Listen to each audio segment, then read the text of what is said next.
One. Hello and welcome to our talk on the British Cheese Weekend. This is Proper Pickles, and I'm delighted to say that we have William Opie from Opie's Food joining us. We have an amazing cheese board. We have plenty of pickled walnuts, as well as gherkins and pickled onions and cornichons. So William and I are going to have a chat about what works with cheese in terms of pickles, why pickled walnuts work with blue cheese, but also other cheeses. For people who don't know, I'm Patrick McGuigan. I'm a food writer. I'm one of the organisers of the British Cheese Weekend. I spend an inordinate amount of time eating cheese and writing about cheese. And I write for newspapers, magazines, and do lots of stuff with the Academy of Cheese, who are helping to organise this great festival of cheese that's happening this weekend. William, tell us about yourself. Tell us about Opie's Foods. Tell us about pickled walnuts. What's the history of the company? Well, I mean, the company goes back to 1880, when it was started by Bennett Opie. Bennett was his Christian name.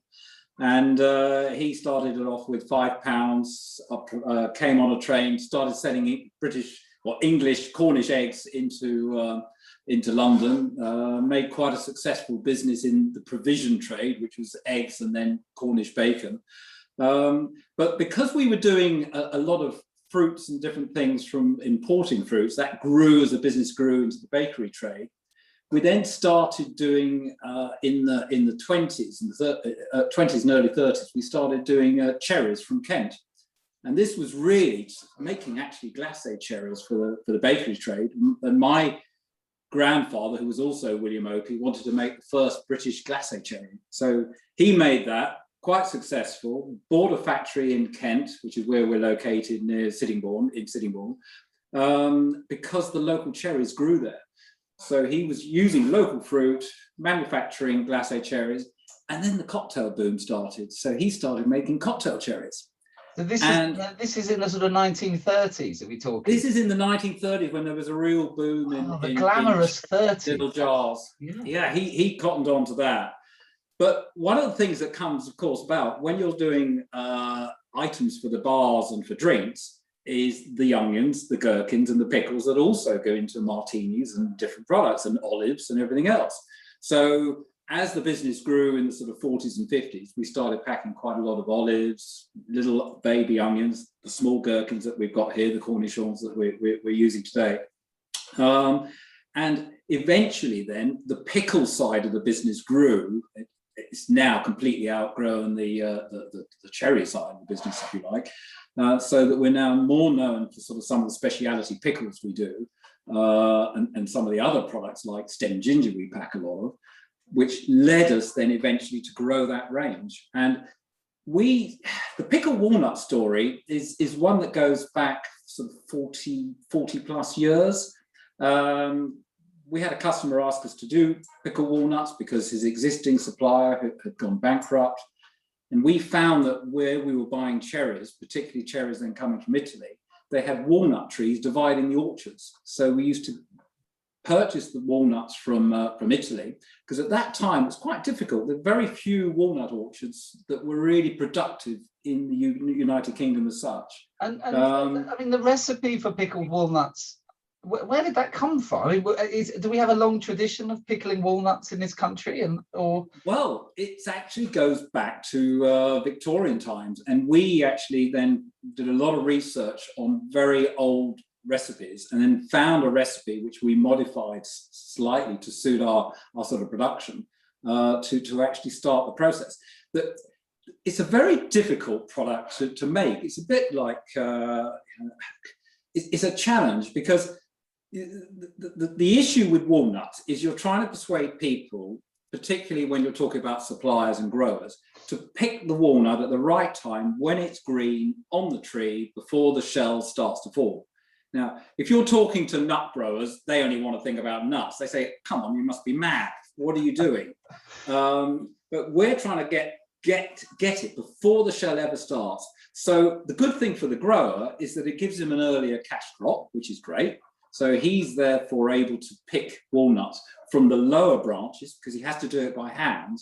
Whereas if you're doing shelled walnuts in the autumn, you shake the tree. So because they've got the shell and they land on the floor, it doesn't matter. So they pick the walnuts from the lower branches, and then we then supply them with a very special vinegar recipe. We actually send them barrels with our own ingredients in for them to put the fresh walnuts off the tree into our own barrels. And so they actually put the walnuts into the vinegar on the walnut farm, do they? Yeah, they actually on the farms, and there's different growers in different parts of the world, including obviously now the United Kingdom. If you take a line from the Wash to Somerset, is really where the best source of walnuts is. Further north, they're very sensitive to frost, walnut trees, but that's about the best boundary. And near our factory, within 3 miles, we have a beautiful walnut orchard that's now beginning to become quite productive. So I feel we should be showing the walnuts as we talk. We should be, yeah. Because I suspect a lot of people would think a pickled walnut would be hard because they're used to walnuts being in shells, but that's not the case. I mean, you said that they're picked before the shell forms.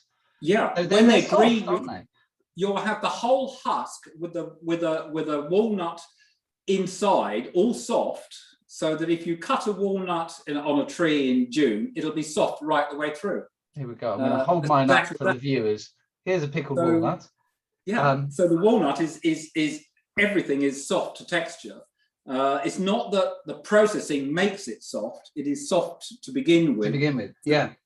To soak in the vinegars. Well, you say it's soft, but it's not completely soft. It's sort of al dente, isn't it? It's quite. Yes. It's got a slight sort of resistance.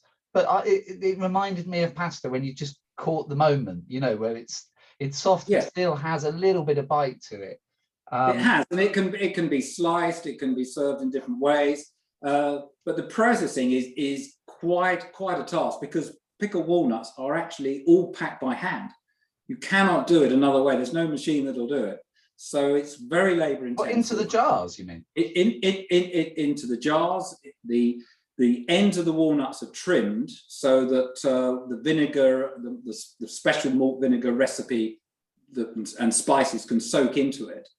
Before then, it's packed into the jars by hand, and then. How do they use jugs or ladles or how? Wait, no. The vinegar goes in once you've got the walnuts in the jars. We can then put them down an automated line, as we do with other products. Yeah. Add the vinegar, create vacuum capping to give it, and then pasteurization to give it then a 3-year shelf life. It's such a kind of. I can't think there are many pickled walnut makers around the world. It's quite a niche industry, this, isn't it? It's a very niche industry, and it's quite a challenge because very large producers. I mean, we're a medium-sized company. We have about 100 odd people, which is fantastic, but a lot of big producers don't really want the hassle of doing something that's so handmade and labor intensive. You go around big factories and you hardly see anybody there. We have a whole dedicated teams who are doing this function with a real expertise there in handling them and knowing what to do. But it takes a long time because it's not just the processing starts at the farm when the walnuts go into the barrels. But by the time they come to us, then they continue maturing in our yard at the factory, in the large barrels, and then we have to steam them, and it's quite a process. Then they go into other vats where they spend 1 or 2 weeks where we're doing various tests on them to see certain levels and looking at tannins and other things before they even get to the jar and then the final vinegar. So they continue to mature once they're in the jar. These will sometimes they taste better after 6 months or a year than they do if they've just gone in the jar. One of the reasons we were so delighted that you came on as sponsors of the British Cheese Weekend, and thank you so much for backing it, is that obviously pickled walnuts are great. I mean, nuts generally are a really good match for cheese, and I'll often have a scattering of hazelnuts or walnuts, with cheese. But they have an affinity, nuts with cheese, because of that. You find nutty flavors in cheese. So we were delighted when you came on board, because pickled walnuts are really good with cheese, aren't they? And I suspect cheese. I mean, blue cheese is for me, when I think of pickled walnuts, I think of Stilton, really. I mean, is Christmas and Stilton your big kind of window of opportunity, or actually are people now eating pickled walnuts all year round? They're beginning to eat them all year round, because we've got some great support from key people who come up with some fantastic recipes and ideas, whether it be in stews, whether it be on canapes. So we're really excited about that. So we've got some good fans. But I think that also it goes well beyond Stilton, and I think this is what's really interesting today, is tasting them with some different cheeses. Well, William, I'm hopeful. I'm pretty sure you've got a lovely cheese board in front of you. I know I have. I'll just hold my my board of delights up. So we've had a bit of fun playing with Opies Pickled Walnuts, and sort of looking a bit beyond Stilton, because I do think one of the things that really caught my attention when I started sampling the pickled walnuts and trying different cheeses is, yes, there's the nuttiness, and that, you know, they are walnuts, and so they have that affinity with cheese, but the acidity from the vinegar works really well. I think, you know, cheese naturally has creaminess. You know, it's made from milk, so all cheeses by their very definition kind of have some level of creaminess. And what's really nice is if you have something that sort of cuts through that creaminess or refreshes the palate, so you're ready for the next bite of cheese. It's why actually I often drink white wine with cheese, because that acidity can really work, and it's quite refreshing. And I found that as I was sort of tasting through different cheeses, trying the pickled walnuts and sort of seeing what worked, that actually, as much as the nutty flavor, it was the vinegar that was really, and that spiciness as well was kind of playing in quite nicely with the cheeses. Yes, it's having that malt vinegar, and I think the malt vinegar, and it's a very good quality malt vinegar with the combination of the spices that's our secret family recipe that we use. Because actually spice is something else that you find in cheese. When I'm doing matching of cheese and wine, or cheese and beer, or looking at accompaniments, one of the things I try to do is to try and find an affinity. You know, so if you have a cheese that has a lot of pineapple flavors in, actually something with an accompaniment with pineapple notes in can work quite well. And spiciness is something you do find in cheese quite often, particularly sort of more aged hard cheeses. I mean, I think we should probably eat some cheese now, don't we? That's an excellent I think we've been talking Patrick. too long without eating cheese. We're going to try the first one. Is a beautiful sheep's milk cheese. It's called Berkswell. And what I like about Berkswell is it's actually a sort of modern classic. So they've been making this cheese for decades, but I mean, really only first started being made in the sort of 90s. So it's kind of old but relatively new, if you see what I mean, compared to Stilton, which has been around for hundreds of years. Made with sheep's milk and aged. This cheese is aged for about 3 months, so it's actually quite young. You can get Berkswell that's a bit older. It starts to get grainier and spicier. But at this age, you would be hoping to get more sort of fruity flavors. Berkswell's made in the Midlands. It's near Coventry. So sheep's milk, unpasteurized, made a little bit like, I suppose, a pecorino or a manchego. But to be honest, those comparisons are a bit meaningless, really, because, you know, the Midlands is a completely different place to Sardinia, where pecorino is made, or you know, La Mancha, where manchego is made. You know, so it's its own cheese. It's its own British cheese, and has its own unique flavour. And the reason I thought this would be quite good with walnuts is sheep's milk cheeses often have nuttiness. Sometimes they can get some spice as well. But because this one's a bit younger, it still has the kind of fruitiness, and you can still taste the milk. So I think the acidity of the walnut is cutting through quite nicely as well. I think let's have a taste and see what we think. Yeah, absolutely.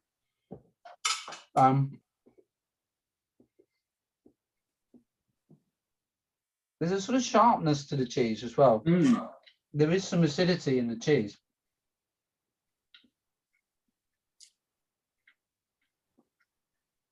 And then it's very good.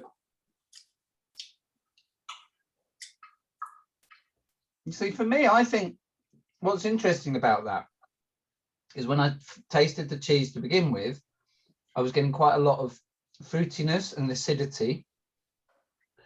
And then when I had it with a piece of the walnut,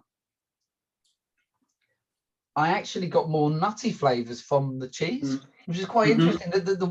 The pickled walnut sort of brought out some of the nuttiness of the cheese, which was it sort of highlighted that flavor in the cheese. And then right at the finish, I'm just getting some nice spice now, which works really. That's a really nice match, I think. I did think it would work. I've gone quite quiet because I've really been enjoying it, but I thought that combination worked really well.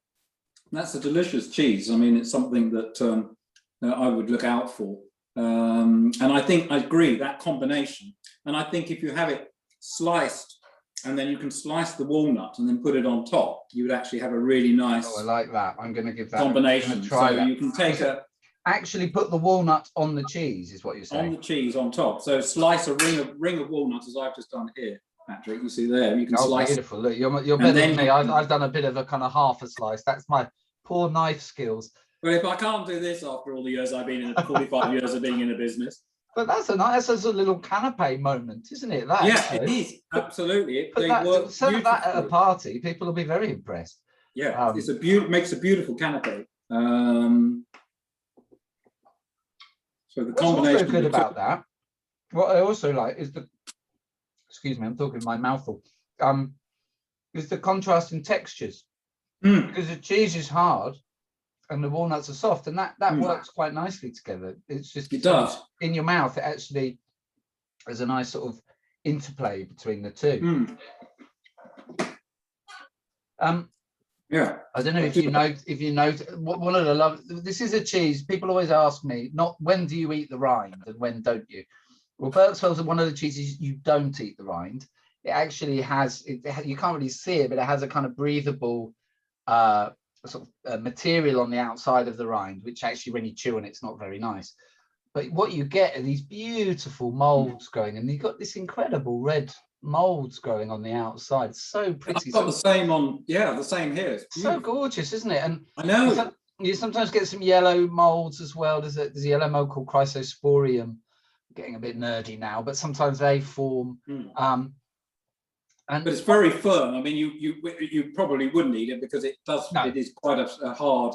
But it's always worth eating up to the rind with all cheeses. If you're not going to eat the rind, and most of the time I would say, particularly with soft cheeses, always eat the rind because there's a lot of flavour there. But definitely nibble right up towards the rind, because there'll be sort of interesting flavours. It'll be a bit drier. You'll get some interesting flavour development from the molds that grow on the outside.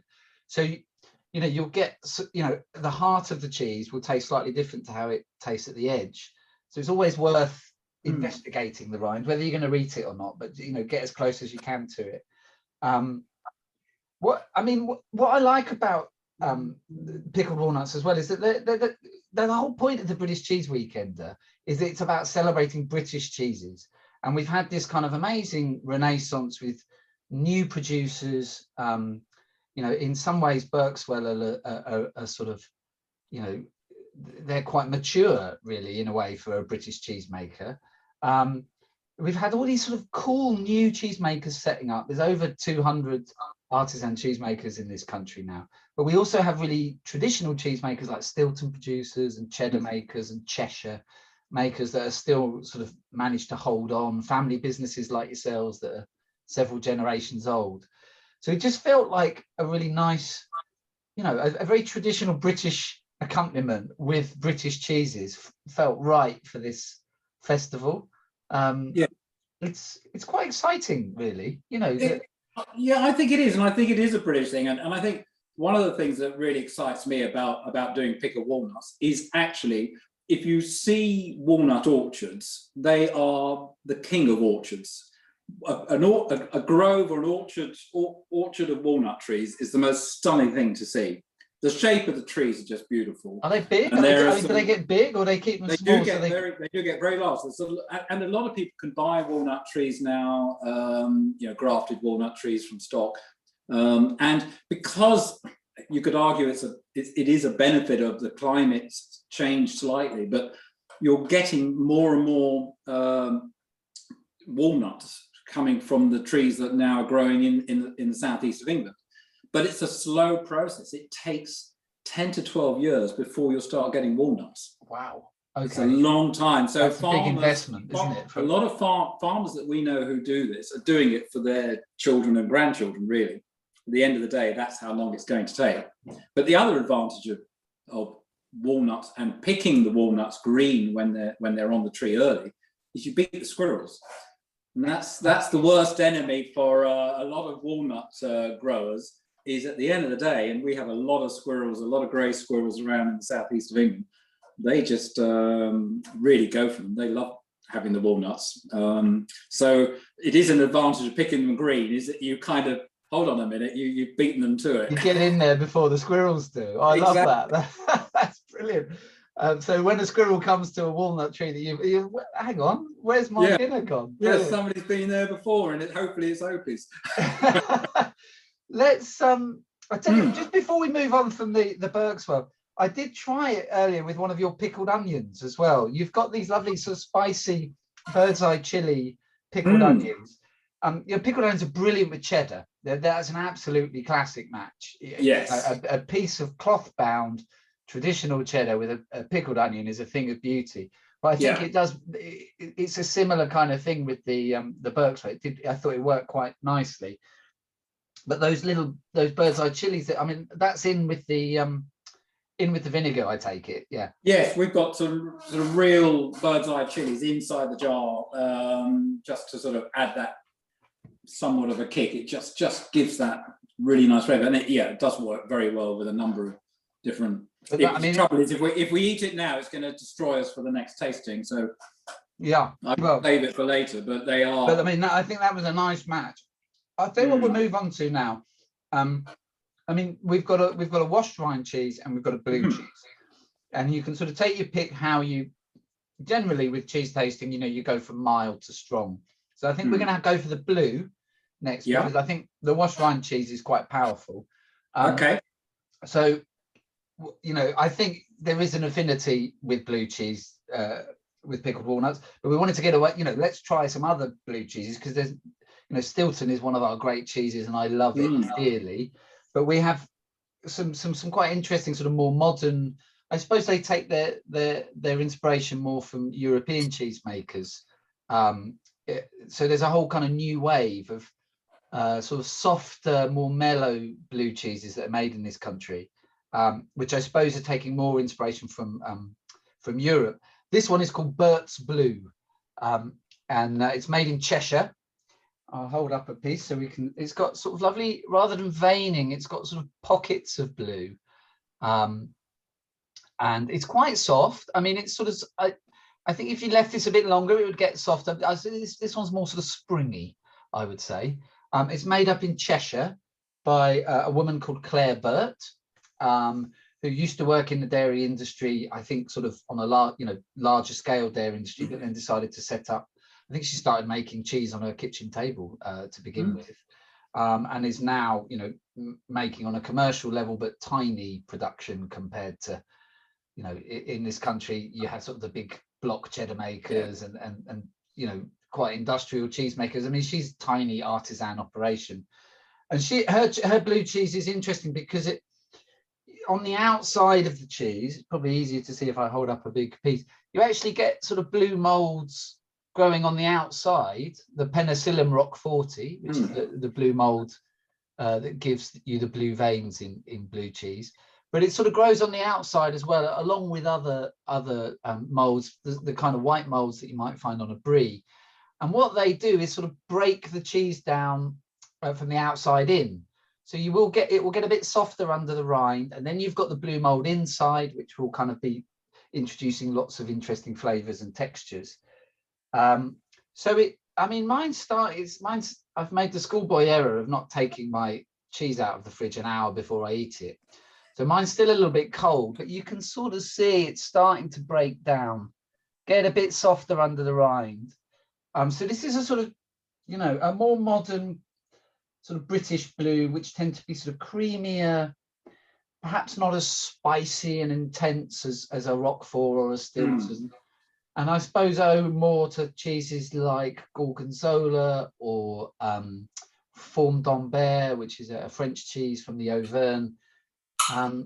They're nice. They're very sort of approachable, I think.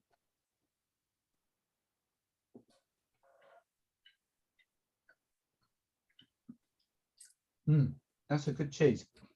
Got a lovely creamy sort of texture to it. And then just at the end, there's a bit of bitterness at the end, which you sometimes get, and that's just a very light sort of bitter afternote at the end, and that's lovely, I think, because you have that sort of a lot of cream, a bit of spice, then you get some bitterness, and then there's a slightly sort of like sort of hay or sort of earthy quality that sort of just finishes the cheese. Very nice. I'm enjoying that. Let's try it with a pickled walnut. Well, I've beaten you already. You're in there. Of course. It did go well, I must admit. But I think the acidity that I'm going to go with your idea of a little slice on the top. I really like that. So the acidity, I think with creamy cheeses, that acidity works well. It sort of cuts through the creams, and you're ready for some more cheese. And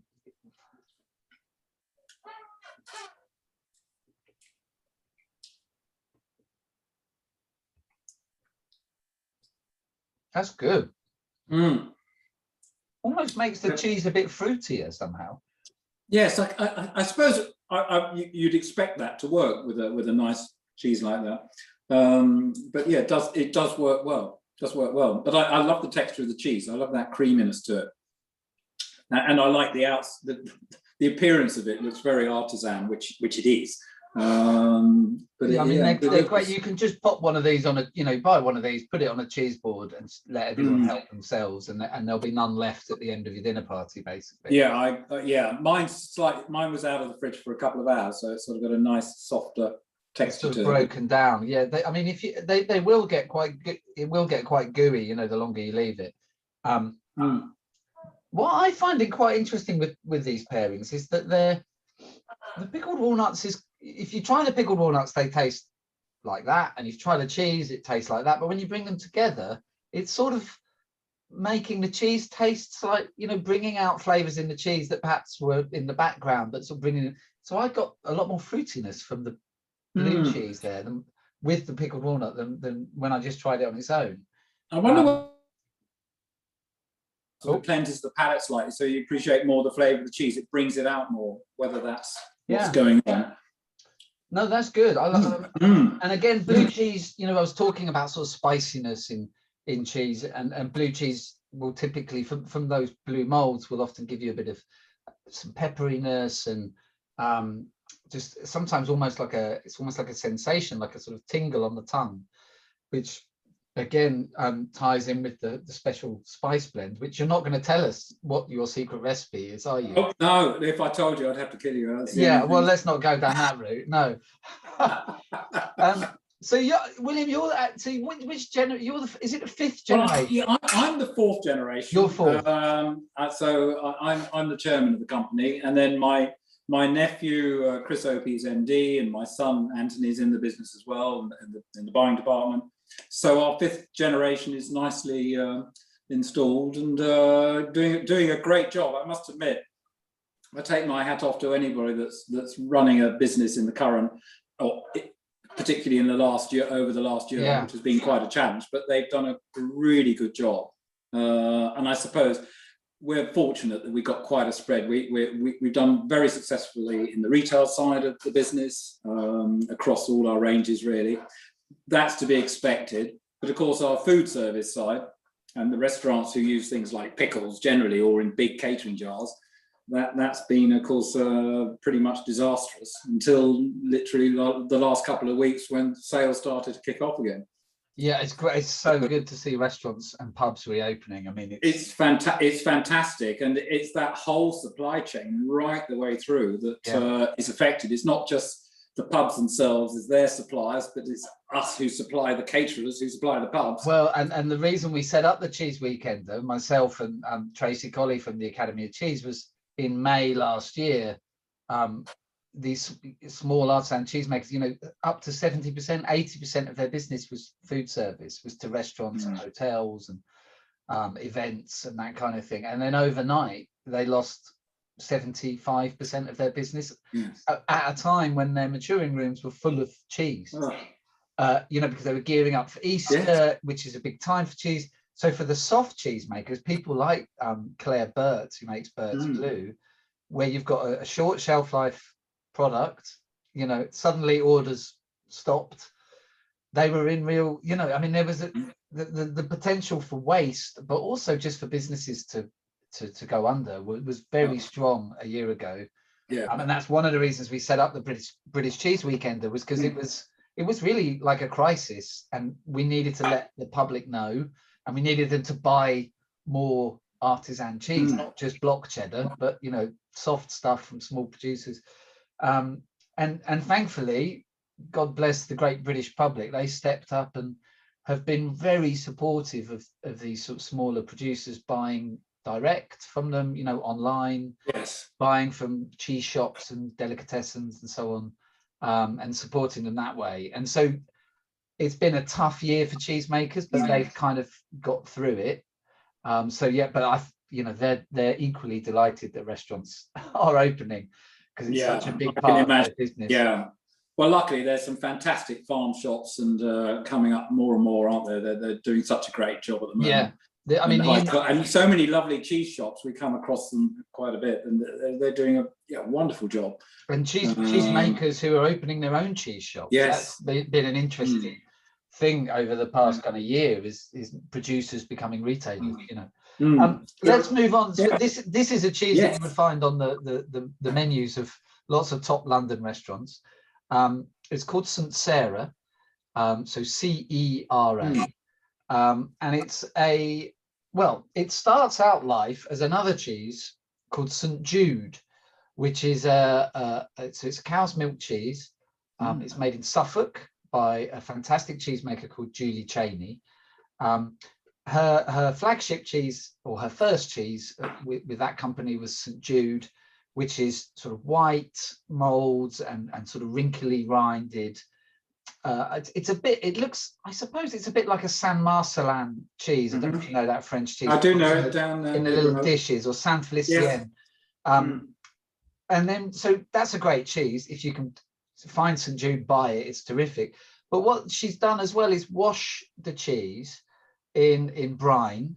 And then what happens is you get a more sort of pungent, powerful aromas from the rind by doing that. They're called washed rind cheeses. So Epoisse or Munster or Stinking Bishop would be in this family of cheeses. And so it has a real kind of, you know, quite a powerful, but I mean, it's a nice smell. It reminds me of sort of hay and sort of creme fraiche, perhaps, but with a kind of funkiness, a little. Farmyard is not the right word. It's more like that sort of fresh hay, you know, quite a sweet smell, really, but earthy and sort of the land, I think. So this process of washing the cheese in brine as it matures, basically it's just sort of smearing the top with brine. It just creates these lovely yeasts and bacteria that grow that give you this lovely aroma. And then when you break into the cheese, I mean, it's very soft, this cheese. You can see you know, those molds and yeasts and bacteria on that sort of break the cheese down. It becomes very gooey and soft and runny, and the paste itself is usually quite sort of buttery, really, and then the rind gives you all these sort of intense pungent flavors.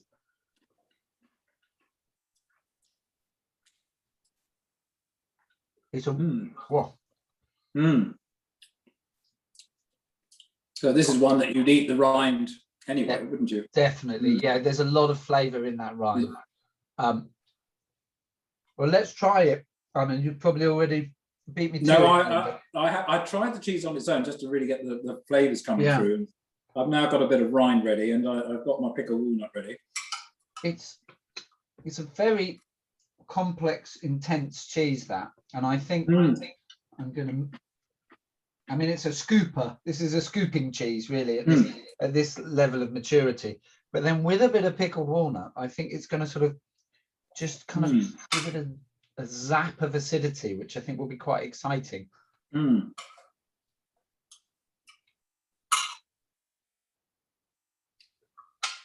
Now, I think you need quite a lot of the pickled walnut, because it's such, you need the ratio of walnut to cheese. I think you need quite a big lump of the walnut to go with it. All the better for me, but yeah, I agree. I think that the cheese got a lovely flavour. I do like that, I must admit. Wow. I used to have a cousin living in San Marcelin, so I used to go down there. Oh, really? She, Julie Cheney, works at a farm, or she's based at a farm that has a herd of Montbéliard cows, which are basically the cows you find in the Jura Mountains, where they make Comte and they make Vacherin. And you can see why that milk works so well with this cheese. You know, it's oozy and gooey and rich. And one of the reasons she moved the business there was to be close, a bit like where you are, where, you know, you've got walnut farmers down the road. She moved the cheese business there to get close to really good milk. So that's a raw milk cheese. You know, she doesn't want to pasteurize it. She wants to keep all the goodness and the unique characteristics of the milk. She wants to express that through the cheese. I think I love it. I think the walnut really kind of sort of adds another dimension to it, because it's very oozy and gooey and earthy. And then when you add the walnut, it gives it this kind of spicy zap of acidity, which adds another layer to it, which is really nice. I'm gonna have to have a bit more of that one. Yeah, it's a spoon cheese, isn't it? I mean, a piece of crusty bread and just put it in, a bit of cheese, and then the pickled walnut on top. There's your picnic sorted, I think. William, it's been an absolute pleasure to eat good cheese and eat pickled walnuts with you. Absolutely. One of the other things, actually, the other thing that works really well with these wash rind cheeses is cornichons and gherkins and things like that. So that would be another one to try. But it's been a joy to go a bit deeper with pickled walnuts. Well, I've really enjoyed it, Patrick, and I think the festival, I hope, really goes well. I'm sure it's going to be a great success, and we'll look out for more and more of these artisan cheeses. Oh, we really do. Well, brilliant. Well, thank you very much. And I'm off to try pickled walnuts with a few more cheeses, I think. Excellent. Okay. Good on Take you. care. Thank you, Patrick.